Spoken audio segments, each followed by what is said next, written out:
Alors, là où il y a eu l'exactitude, c'est quand monsieur le député Abbas dit que le ministre a été absent au cours de ces événements. Je ne sais pas, peut-être que vous m'avez pas écouté quand je vous parlais, mais dès que nous avons été informés de ce qu'une demande a été introduite auprès du préfet de Loti pour manifester le vendredi, nous avons pris la tâche avec les leaders d'opinion, certains députés, les anciens ministres avec lesquels nous échangeons dans un cadre de concertation au ministère de l'Environnement.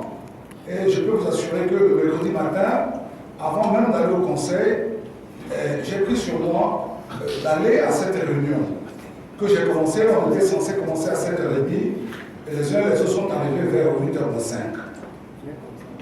J'ai introduit la réunion.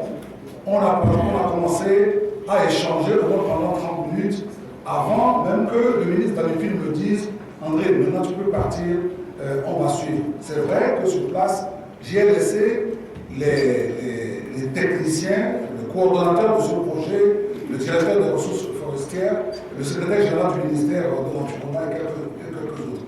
Donc dire que j'ai été absent, je suis désolé, ce n'est pas exact. Et c'est ce que j'ai appris aussi au niveau de la présidence.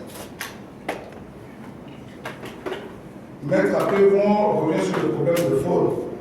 Maître, j'en ai pleinement conscience, je sais, je l'ai dit dans mon intervention, en parlant des pages de son de notre histoire commune, que la faune, justement, on marchait sur les œufs quand on abordait ce problème de mise en œuvre de ce projet. J'en ai pleinement conscience et je considère que le fait de nous le rappeler nous rappelle également que nous devons faire très attention et que nous devons y aller mollo, mieux associer les populations. Et qu'il faille aussi des discussions menées avec beaucoup plus de doigté. Alors, pour revenir à la question du député Kamchati, excusez-moi d'avoir touché votre nom. Je crois que sa question rejoint un peu celle que monsieur le député Apévon avait posé, à savoir qu'il faille aussi gérer avec beaucoup de sérénité ce problème délicat lié à la faune. Il a par ailleurs posé la question de savoir ce que nous avons fait à Naboulkou. C'est vrai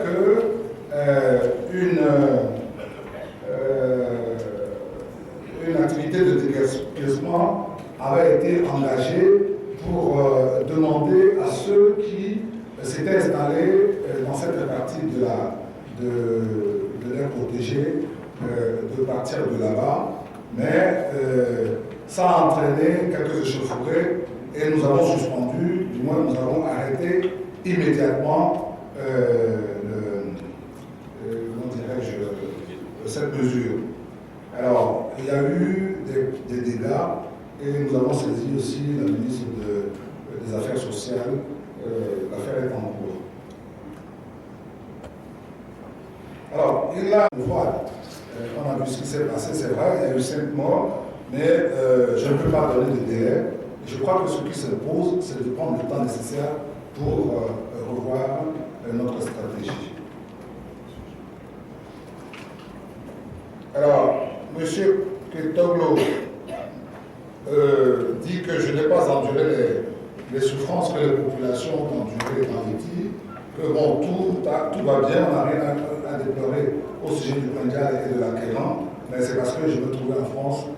Chez Ketoglo, je ne pense pas que le fait de se retrouver en France m'exonore de quoi que ce soit. Au contraire, vous me connaissez, je ne suis pas du genre à rester indifférent à la souffrance des autres. Je sais très bien ce qui s'est passé là-bas. C'est vrai, peut-être que je n'ai pas fait preuve de prudence dans la gestion de la mise en œuvre de ce dossier. Alors, la dernière question, je crois qu'il y a nécessité pour nous de revoir la stratégie de mise en œuvre. Tout à l'heure, je parlais de réajustement. Qu'est-ce qui a fonctionné, qu'est-ce qui n'a pas fonctionné? Et le député Abbas avait dit qu'on achetait même l'adhésion des gens à coup de billets. Ça, c'est vraiment des informations qui n'ont pas été à ma connaissance. Mais je l'intègre pour pouvoir aller sur le terrain et mieux comprendre ce qui s'est réellement passé. Alors, y a-t-il des mesures d'accompagnement prévues pour les dédommagements? Nous ne sommes qu'à la phase structurelle, c'est-à-dire le bornage. Ensuite, si cela s'avérait, le travail terminé, on passerait à une autre phase qui nous permettrait de mobiliser des fonds et de pouvoir prendre en compte les préoccupations des populations, à savoir des problèmes liés à la terre, des problèmes liés à l'eau potable, etc. Merci, Monsieur le Président.